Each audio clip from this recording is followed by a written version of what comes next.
Minute में राष्ट्रपति Putin ने ट्रंप को फोन पर समझा दिया कि रूस किसी भी परिस्थिति में यूक्रेन पर हमले बंद नहीं करेगा। पुतिन की इस धमकी को सुनने के बाद जैसे ही ट्रंप ने पुतिन को धमकाने की कोशिश की, पुतिन ने यूक्रेन पर 500 मिसाइलों से हमले दाग दिए। दावा किया जा रहा है कि यूक्रेन ने रूस के डिप्टी नेवी चीफ को मारकर अपनी बर्बादी को बुलावा दे दिया है।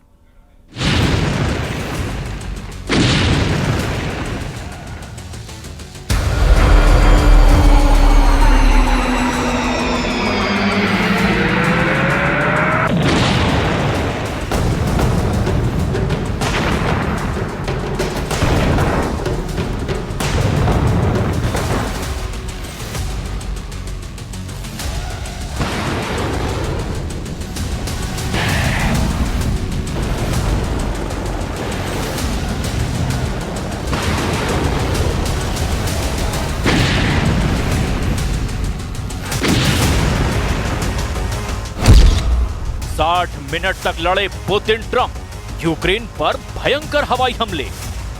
60 मिनट तक फोन पर ट्रंप पुतिन को समझाने में लगे रहे कि वो यूक्रेन पर हमला ना करें, लेकिन पुतिन ने 60 मिनट में दो टूक कह दिया कि जब तक यूक्रेन के सभी 5 इलाकों पर रूस का कब्जा नहीं हो जाएगा, युद्ध किसी भी कीमत पर नहीं रुकेगा।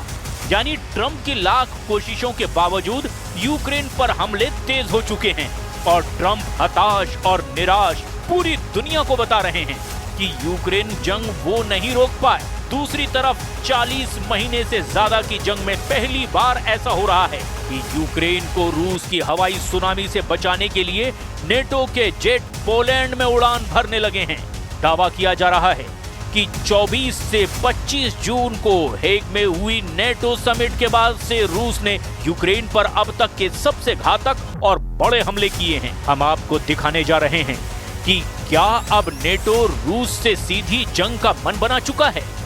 क्यों नेटो के लड़ाकू जेट रूसी हमलों को रोकने के लिए बड़े पैमाने पर मिशन पर निकल चुके हैं। हम आपको ये भी दिखाएंगे कि क्या ज़ेलेंस्की का वो दावा सही है जिसमें उन्होंने कहा कि रूस ने लगभग 4 साल की जंग में यूक्रेन पर 28,743 शाहिद ड्रोन से हमले किए हैं। हम आपको ये भी दिखाएंगे कि क्यों रूस ने अब यूक्रेन के 5 प्रांतों को नहीं बल्कि पूरे पूर्वी यूक्रेन पर कब्जा करने की जंग छेड़ दी है। सबसे पहले आप ये देखिए कि रूस इस वक्त पूर्वी यूक्रेन में कहां-कहां घातक हमले कर रहा है और ट्रंप पुतिन 60 मिनट तक फोन पर एक दूसरे पर क्यों भड़कते रहे।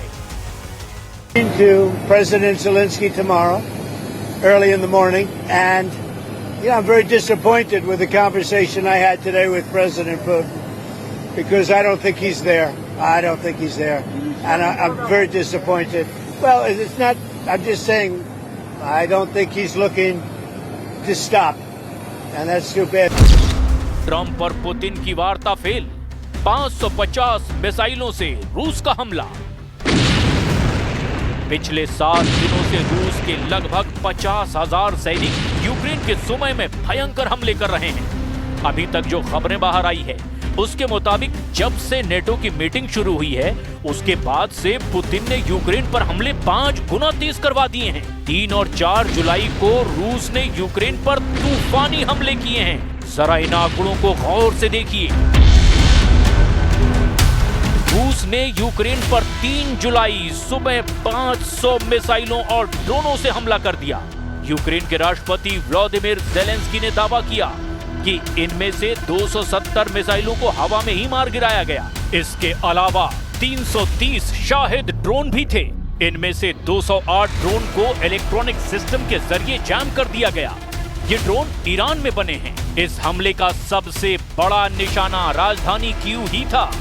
कीव के अलावा डिनिप्रो, सूमी, खार्किव, चेर्निहिव और आसपास के इलाकों को भी नुकसान पहुंचाया।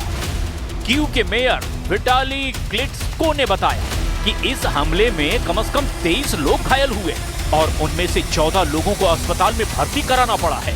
इस हमले से कीव के कई इलाकों में अपार्टमेंट बिल्डिंग, दुकानें, एक स्कूल, एक अस्पताल, रेलवे लाइन और दूसरी जरूरी ढांचों को भी भारी नुकसान पहुंचा है। कीव इंडिपेंडेंस के मुताबिक धमाकों की आवाजें 3 जुलाई की रात 10 बजे से ही सुनाई देने लगी थीं और ये 4 जुलाई की सुबह तक लगातार जारी रही। Проснулася від вибухів. Спочатку жужжали шахеди, потім вибухи, потім люди почали кричати під вікнами, і вибухи шахедів не зупинялися. यूक्रेन पर रूस की हवाई सुनामी, नेटो ने उतारे लड़ाकू विमान। जरा कल्पना कीजिए, अगर नेटो के 32 देशों के लड़ाकू विमान रूस से सीधी जंग करेंगे तो क्या रूस उनका मुकाबला कर पाएगा? जरा कल्पना कीजिए, अगर नेटो के 32 देशों की आर्मी रूस के बॉर्डर में तबाही मचाएगी तो क्या रूस उनका सामना कर पाएगा? हम आपको बता दें कि ये कल्पना से ज्यादा अब हकीकत में होने जा रहा है, क्योंकि जेलेंस्की का यूक्रेन रूस से सीधे मुकाबला नहीं कर पा रहा। 28 जून से अब तक रूस ने यूक्रेन पर इतने भीषण हमले किए कि अब नेटो के लड़ाकू विमान भी रूस हमलों को देखते हुए युद्ध के लिए तैयार हो चुके हैं। पोलिश सेना के मुताबिक सुबह सुबह नेटो देशों के लड़ाकू विमानों को रवाना किया गया। दावों के मुताबिक यूक्रेनी अधिकारी दावा ये कर रहे हैं कि रूस ने 3 साल से ज्यादा समय में देश पर सबसे बड़े पैमाने पर हवाई हमला किया है। पोलैंड के ऑपरेशनल कमांडर ने कहा कि रूस द्वारा यूक्रेनी धरती पर रात भर हमले करने के बाद उसके लड़ाकू विमानों ने साथ साथ अन्य नेटो विमानों को भी जमीनी हवाई सुरक्षा और टोही प्रणालियों के साथ हाई अलर्ट पर रखा है। इधर जेलेंस्की ने दावा किया कि जब से जंग शुरू हुई है तब से रूस ने यूक्रेन पर 28,743 शाही 136 ड्रोन से यूक्रेन पर भीषण हमले किए हैं। Missile exploded right next to it. One way or another, life itself is the main target of these attacks, each one showing the true nature of Putin's war. Putin की परमाणु धमकी, atom bomb से सर्वनाश युद्ध।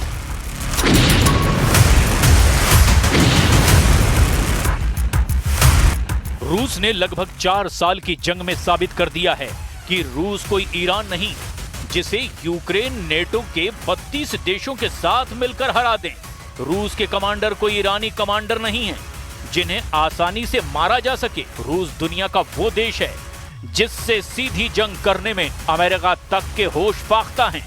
राष्ट्रपति Putin जैसा सख्त जुनूनी नेता ने यूक्रेन में अब तक 4 प्रांतों पर अपना कंट्रोल कर लिया है, जबकि एक प्रांत पर कंट्रोल करने के करीब हैं। ताजा आंकड़ों के मुताबिक रूस की सेना 27% इलाके पर यूक्रेन पर जीत दर्ज कर चुकी है, जिसमें यूक्रेन का वो इलाका भी है जिसे यूक्रेन का सफेद सोना कहा जाता है। ताजा जानकारी के मुताबिक इस वक्त रूस के स्कंदर-M मिसाइलों ने यूक्रेन के चीथड़े उड़ाकर रख दिए हैं, जबकि राष्ट्रपति जेलेंस्की रूस से आखिरी जंग करने के लिए नेटो देशों से आखिरी जोर लगाने की गुहार लगा रहे हैं। हेग में नेटो समिट के दौरान जेलेंस्की और ट्रंप की 50 मिनट की मीटिंग और नेटो के 32 देशों ने जिस तरह से रूस के अगले 10 साल तक जंग करने की तैयारी शुरू की है, उसने रूस को परमाणु युद्ध के लिए मजबूर करना शुरू कर दिया है। और वक्त एक ब्रेक का है, जल्द लौटेंगे।